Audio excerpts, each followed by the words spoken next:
n'y a pas de réseau, il n'y a pas trop de monde et il y a de la nature juste à perte de vue. C'est des poissons pas forcément très gros mais juste parfaits, avec des nageoires parfaites, avec des couleurs parfaites. On voit des lacs à en plus finir, on voit de la forêt à en plus finir et c'est pour ça que j'aime vraiment venir dans les Monts Valin et que je voulais amener Quentin ici.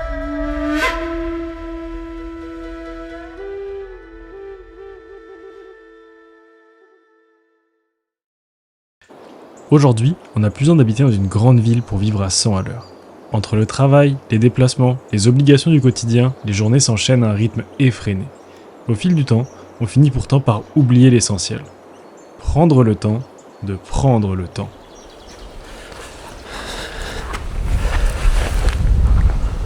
Ça fait quand même du bien d'être ici. Tu dis? Des choses simples, pas de réseau pendant quelques jours, pendant un petit 24 heures. Ça va faire du bien de se ressourcer. Oh ouais, c'est clair, man. On est parti? C'est parti. Allez, go.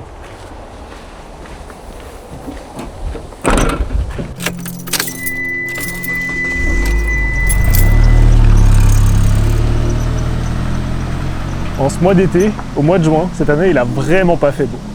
Et on voyait qu'on avait un week-end qui était pas trop mal en prévision, avec une météo où il y aurait quelques averses, mais pas trop.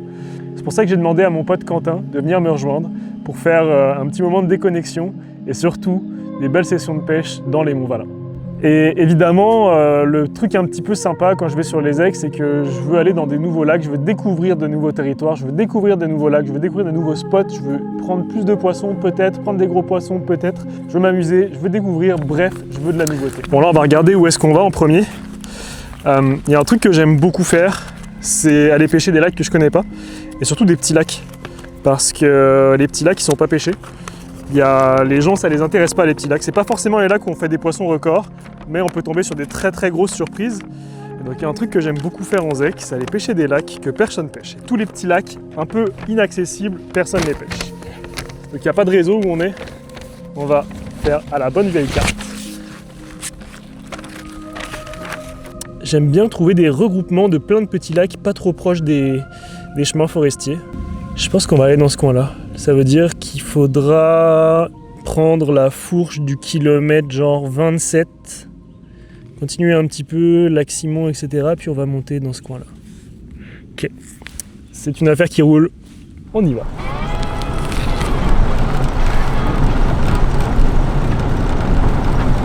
C'est vrai que dans le bois, il y a un ralentissement qui s'opère directement.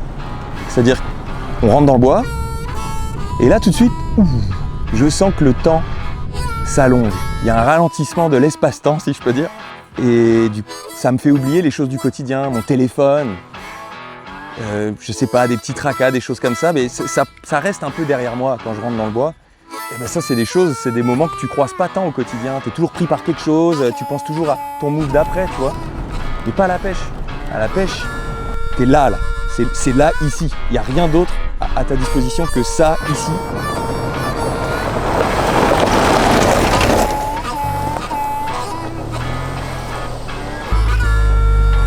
Et toi sur du plat en plus. Good, c'est bon je pense. Après être arrivé sur le spot, on a rapidement monté le campement avant de partir à la pêche dans l'espoir de pouvoir faire un beau petit coup du soir et d'être tranquille et de pas avoir de montage de tente, etc. à faire derrière. Donc on a monté la tente, installé la voiture pour Quentin, moi dans la tente et Quentin dans sa voiture. Puis ensuite, évidemment, on était excités et la chose qu'on attendait le plus, c'était d'aller à la pêche.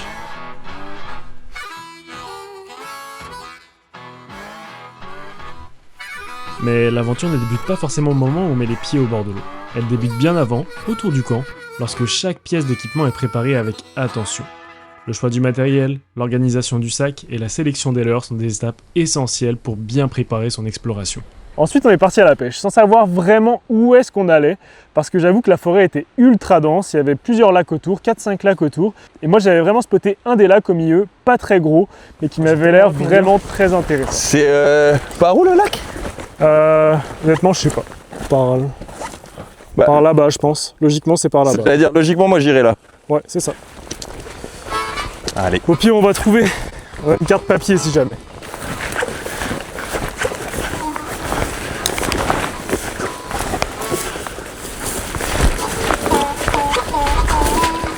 C'est un peu ça le truc quand tu veux découvrir de nouveaux endroits. Surtout avec une canne monobras. Tu sais pas trop par où passer. Bon bah là on se dirige vers le lac. En fait l'histoire c'est que donc c'est un petit lac que j'ai trouvé sur la carte, il est tout petit et puis il est vraiment pas accessible. On prouve la forêt derrière nous qui est hyper dense. Au Québec les forêts sont super denses. Et donc là on va se rendre jusqu'à ce petit lac là. Et je l'espère on va prendre du poisson. C'est un lac qui doit sûrement être très peu pêché, voire peut-être pas du tout. Il n'y a aucun sentier, aucune trail pour s'y rendre, donc c'est peut-être très bon signe. Ah, je bouffe des moustiques.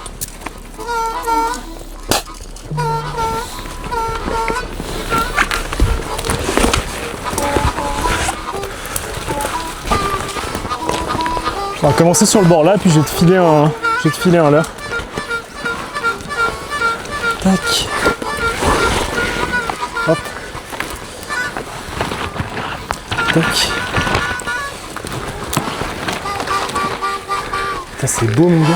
Ça te dérange si je fais un premier lancer avant de te filer une cuillère? Alors tu peux y aller vieux. Donc après c'est de dépatouiller dans le bois et puis après avoir essayé de passer à des endroits où les gens ne passent pas. C'est d'ailleurs pour ça qu'on arrive à pêcher des lacs qui sont peu pêchés, c'est parce que c'est pas facile de s'y rendre. On arrive au bord de l'eau. Quand on est arrivé, ça gobait partout. Il y avait des gobages partout, ça pleuvait des gobages honnêtement. Ça se voyait qu'il y avait des poissons quand même de belle taille, on en a vu 2-3 splatchs très intéressants. Et ça n'a pas loupé. Premier lancer, si je me trompe pas, j'ai pris un poisson direct. Bon allez, je fais juste le premier lancer à l'ondulante et après je te file une cuillère. Ça gobe de partout mon gars.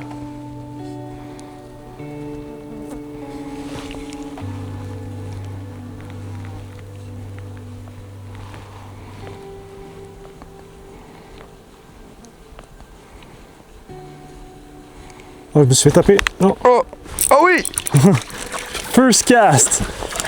C'est beaucoup trop beau.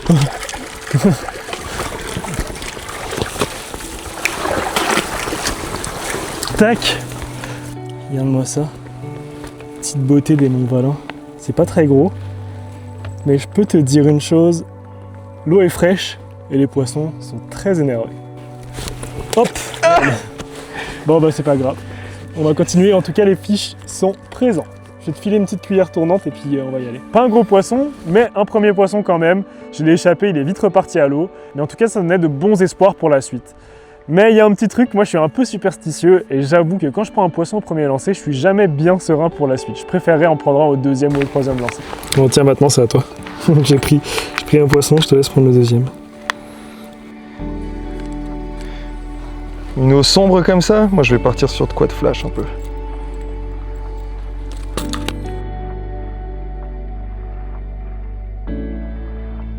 Qu'est-ce qui me fait retourner à la pêche jour après jour? Ma façon de le dire, ça va être l'aventure. Aller au contact de la nature, pour moi, c'est un prétexte. La pêche, même la chasse, c'est un prétexte pour moi d'aller au contact de la nature d'une manière directe, franche. C'est-à-dire, j'interagis avec elle. Tu vois, j'ai pas juste été spectateur et je me lasse pas de ce moment, tu vois. Ce pic de « Ah, je l'ai eu, tu vois, j'ai eu ce que je voulais. » Et ça me laisse jamais indifférent.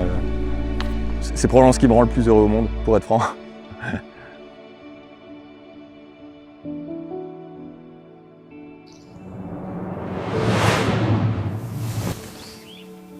Et la nature a cette façon bien à elle de nous rappeler que l'essentiel se trouve souvent dans les choses les plus simples.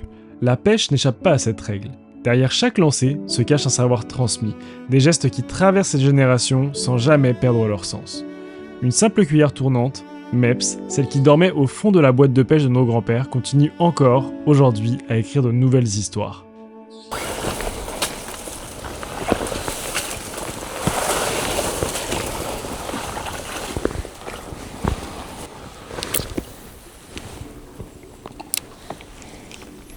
C'est pas profond non plus, visiblement. Il a tellement pas fait beau les derniers jours que... En fait, les dernières semaines, que malgré qu'on soit pratiquement au mois de juillet, bah, on a une température d'eau qui est extrêmement froide pour la saison, je dirais. Ploum. Ça gobe de partout.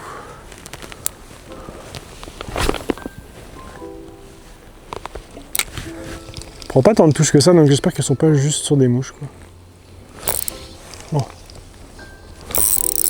Yes! Good.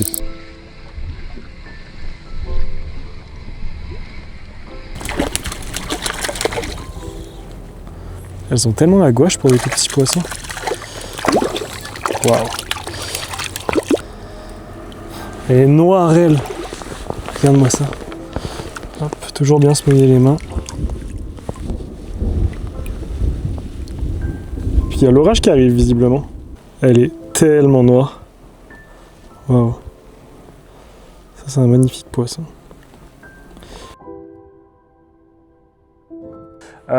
Mais on a pris surtout des petits poissons au début. Et puis on voyait qu'il y a un orage qui arrivait, qui menaçait un petit peu nos plans. Donc on s'est quand même pressé, on a continué à pêcher. Par la suite, on a fait quelques poissons encore. Quentin a fait aussi des poissons. On a tous les deux pris nos premiers poissons. Puis on a remarqué que ça a commencé à aller un petit peu moins bien, que l'activité, la fenêtre d'activité qu'il y avait quand on est arrivé est un petit peu partie. Et elle est partie en même temps que l'arrivée de la pluie. Comme prévu, on a entendu les 2-3 petits coups d'orage, le tonnerre pardon, et il se met à pleuvioter. Cette année, on a eu un mois de juin particulièrement pluvieux. On est le 30 juin, on est pratiquement début juillet et jusqu'à maintenant, on a eu un mois très pluvieux, très pluvieux, très humide. Et ça n'a pas loupé. Là, il s'est mis à pleuvoir et ça a complètement coupé l'activité des poissons. C'est à double tranchant en général, un orage, soit ça peut être très bon après, soit ça peut être vraiment mauvais. Pour le coup, ça a complètement coupé l'activité des poissons. Par contre, on va peut-être aller se mettre à l'abri 2 secondes parce que un bout de carbone en l'air avec les orages qu'on entend, avec le tonnerre qu'on entend, pardon, peut-être pas la meilleure des idées. Bienvenue en été au Québec.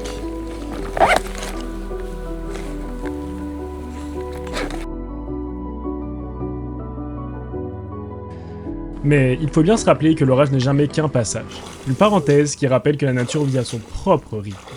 Les nuages s'effacent, la lumière revient, puis avec elle, ces instants que l'on espérait sans jamais pouvoir les prévoir à l'avance. Yes, bien joué. J'exagère. Oh non, c'est pas mal. Oh, elle est magnifique. Waouh, elle est magnifique. Bravo. Putain, la couleur, mon pote. Oh, ces poissons de fou. Yes, ça c'est beau. Un poisson qui vaut des points, je l'avoue. C'est pas un énorme poisson, mais ça reste un poisson très respectable, dans des petits lacs comme ça surtout. Puis les couleurs, quelles couleurs. C'est pour ça qu'on va dans les Monts-Valin en fait finalement, et c'est pour ça qu'on veut pêcher ce genre de poissons. C'est des poissons pas forcément très gros, mais juste parfaits, avec des nageoires parfaites, avec des couleurs parfaites. Un poisson qu'on recherche. C'est pas forcément des poissons de grosse taille comme je disais, mais c'est des poissons qui restent quand même en mémoire. On se rappelle qu'on est passé à ce petit lac, puis qu'on a fait ce poisson-là, pas forcément le reste. Bravo mon chaloupe. Oh waouh. C'est merci à toi mon vieux. Quand je prends un poisson, ben il y aurait plusieurs manières de l'exprimer, mais déjà il y a un pic d'adrénaline, ça c'est clair, mais c'est surtout, je me sens un petit peu comme exactement à ma place au bon moment. Ça me fait toujours ça. Que ça soit un brochet, une truite, tu vois, des fois c'est avec les potes, des fois c'est calme, mais à chaque fois ça me fait ça, c'est genre, je suis exactement à ma place en fait. Je me sens vraiment enraciné quoi, genre je fais partie de ce tout. La nature c'est aussi moi, tu vois. C'est tout ça, tout ce qui est face à moi, mais il y en a aussi en moi. Ça me prend en dedans quoi. C'est pas facile à exprimer, mais je suis à ma place. C'est ça que ça me fait dire vraiment. Et lorsque l'on prend le temps d'observer, le paysage cesse d'être un simple décor. Il devient une carte, remplie d'indices que seuls les plus attentifs remarqueront. Ce qu'on va faire, c'est qu'on va continuer, on va longer la bordure sans marcher dans l'eau, si on y arrive, parce que je sais qu'il y a quand même beaucoup d'eau. Mais on va essayer de longer la bordure sans marcher dans l'eau. Les poissons ont vraiment l'air d'être sur la bordure. Ensuite, on a continué à pêcher une belle partie de la fin d'après-midi. La pêche a été vraiment plus difficile après cet orage. On a quand même réussi à faire quelques poissons, mais je sentais que c'était pas comme ce que j'attendais. Il y a un truc. Les poissons étaient quand même super sélectifs. Vraiment sur des petites mouches, on les voyait gober juste des petites mouches. Ils n'étaient pas trop intéressés par les leurs. On a quand même réussi à faire un peu la différence avec une couleur, du rose fluo en particulier, qui marche relativement bien en général dans les plans d'eau du Québec. Et donc là, ce qu'on va faire, vu que maintenant l'activité a vraiment baissé, il est l'heure de manger, il va être l'heure de manger. Donc on va remonter au camp de base. Il y a l'orage, on l'entend vraiment, on entend le tonnerre tonner assez fort. Mais je pense que la meilleure chose à faire là, c'est de retourner au campement.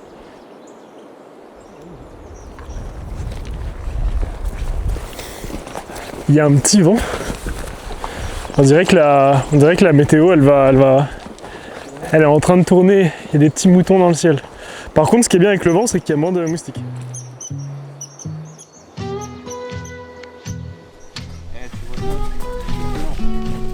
Comme chaque journée passée en pleine nature, la soirée commence par un rituel. Rassembler quelques morceaux de bois, préparer le foyer, prendre le temps de faire les choses simplement. Des gestes presque anodins qui accompagnent les expéditions depuis toujours et qui, encore aujourd'hui, rythment nos fins de soirée passées en forêt. On a toujours plein de belles histoires de pêche à se raconter autour d'un feu. C'est un moment vraiment particulier et hors du temps. On est coupé du réseau, nos téléphones sont posés loin de nous et on est juste là pour se parler, pour se raconter des histoires, pour parler de nos vies, pour parler de ce qu'on fait, pour se confier à son pote aussi, à la pêche, hors réseau, en camping, au coin du feu. C'est vraiment des moments que je trouve très particuliers et qui sont vraiment très chers pour moi. Tout le monde rêve de ça, se couper du monde. Tu vois, d'avoir son espace à soi, où tu croises personne, tu vois, c'est un luxe ultime. Dans nos beaux espaces canadiens, québécois, heureusement, quel bonheur on peut le faire. Là, il y a une rupture franche, t'as plus de réseau. Et tu sens que t'es appelé par la nature, quoi. C'est extrêmement addictif. Et après ça, on est tout de suite parti manger. Et là, il s'est mis à pleuvoir, ce qui a finalement complètement pourri nos plans de la suite. Donc on n'est pas allé à la pêche, puis on est parti se coucher.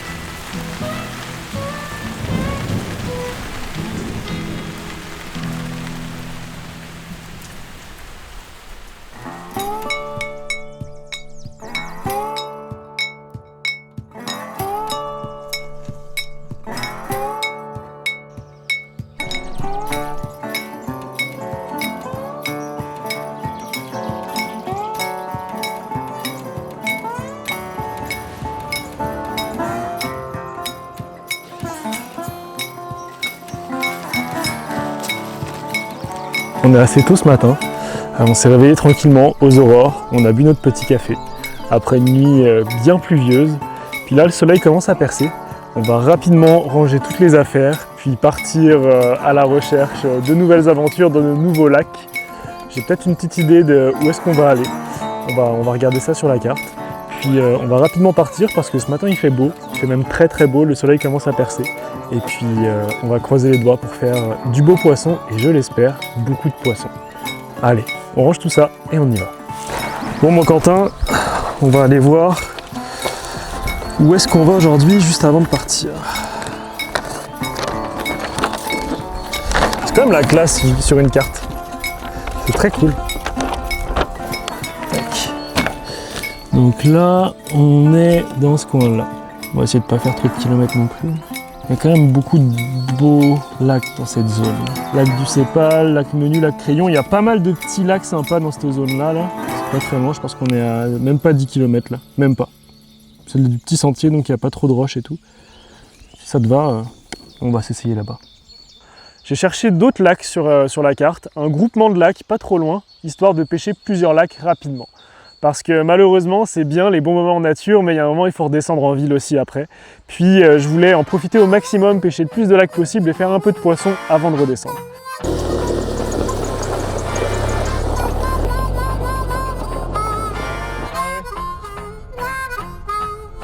Sur la route, il y avait un lac que je connaissais déjà. Donc on s'est arrêté.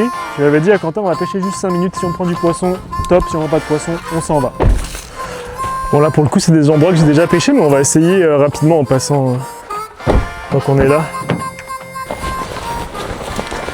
Tu vas voir là on va pêcher 5 minutes dans chaque lac, pas plus que ça. S'il y a du poisson on va le prendre direct. En tout cas si les poissons sont actifs, donc on va voir ça. On va voir ça direct. L'eau paraissait super claire, c'était magnifique, ça puait le poisson comme on dit. Et comme je l'avais dit à Quentin, après 5 minutes de pêche, si on n'a pas de touche, on s'en va, on teste autre chose. Et c'est ce qu'on a fait. On est parti directement autre part pour tester un autre lac qui n'était pas très loin non plus.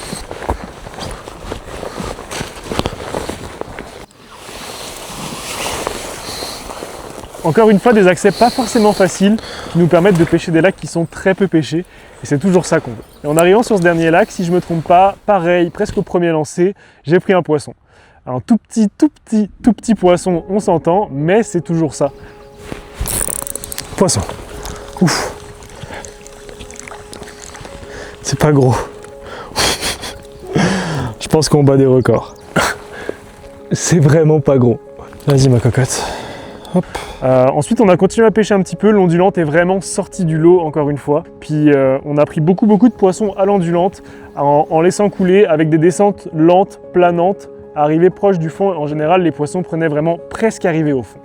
Et donc sur ce deuxième lac de la journée, on a pris quelques poissons, je pense à peu près 5-6 si je me trompe pas. Pas des gros poissons encore une fois, mais toujours des beaux poissons, donc ça fait vraiment plaisir et c'est encore des bons moments passés entre amis.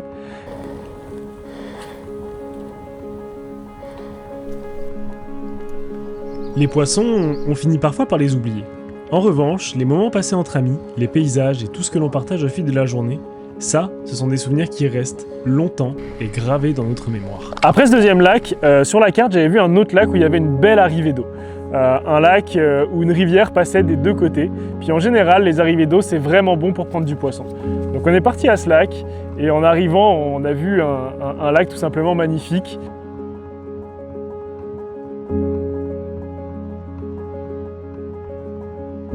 Et ça n'a pas loupé, on a directement fait nos premiers lancers en même temps avec Quentin, puis on a fait un doublé d'entrée de jeu. Oh c'est beau ça! Ouais, j'ai une phare là-bas. Regarde-moi l'arrivée d'eau surtout. Un beau petit courant là. Oh my god, c'est là que ça se passe. Là on fait un premier cast pour voir. Ce lac, si je savais qu'il y avait... Si je savais pas qu'il n'y avait pas de brochet, bah, je penserais qu'il y aurait du brochet. Ah ouais? T'as vu la gueule des herbiers à droite et tout là? Ouais. Les petits nénuphars. Mon Valin, c'est que de la truite mon pote.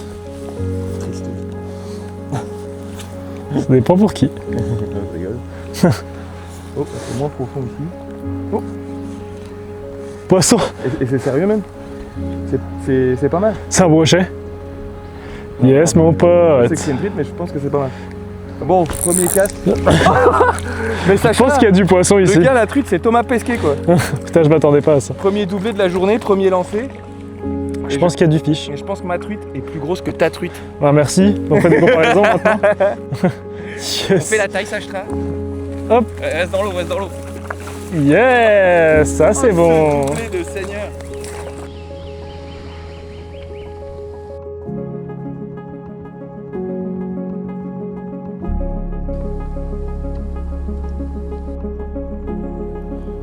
Après ces premiers poissons, on a vu que la pêche c'est un petit peu compliqué. Les gobages du début ont laissé place à une eau très calme et ensuite à des vaguelettes parce que le vent commençait à arriver et l'orage aussi. Et on voyait les nuages menaçants arriver les uns après les autres, ce qui malheureusement allait bientôt mettre fin à notre pêche. Et finalement ce qu'on recherchait pour un week-end comme ça, c'était des choses simples. Des pêches simples, cuillères ondulantes, tournantes, des moments simples entre amis, des moments qui restent gravés, parce qu'il n'y a pas que les gros poissons qui restent gravés, il n'y a pas que les pêches extraordinaires, exceptionnelles qui restent gravées, il faut aussi des moments simples, des moments hors du temps, des moments où on est coupé du réseau, où on est simplement entre amis, où on est en nature et où on profite, on écoute et on profite de tout ce qu'on entend, de tout ce qu'on voit, des poissons qu'on prend. La pêche, c'est aussi des moments entre potes, des moments où même on fait des capots, ça peut arriver, des moments où la pêche est plus difficile. Ce que je vous invite à faire, c'est d'aller à la pêche sans forcément penser à ce que vous voyez tous les jours sur les réseaux, les gros poissons, les brochets émétrés, les truites de 60, c'est pas ça la pêche. La pêche, c'est des moments entre potes, au bord de l'eau, des moments simples, relaxants, déconnectés. Et c'est exactement ce qui s'est passé cette journée-là, ce week-end-là. Et j'ai juste déjà hâte d'y retourner. Malheureusement, on doit redescendre en ville, mais j'avoue que j'ai déjà hâte d'être le week-end prochain pour retourner entre potes, à la pêche, dans de nouvelles aventures. En conclusion... Attends, j'ai pas de conclusion. Ok, ça va venir. Et en conclusion, on pourrait rajouter du plaisir au plaisir. Mais il y a l'orage qui gronde là-bas. Vous le voyez pas peut-être sur l'image, mais il me regarde là et je te jure, il va nous faire du mal. Fait que... Merci de nous avoir regardés. Je sais pas quoi dire, mais on va bouger. Je serais bien resté encore un peu moins. Allez.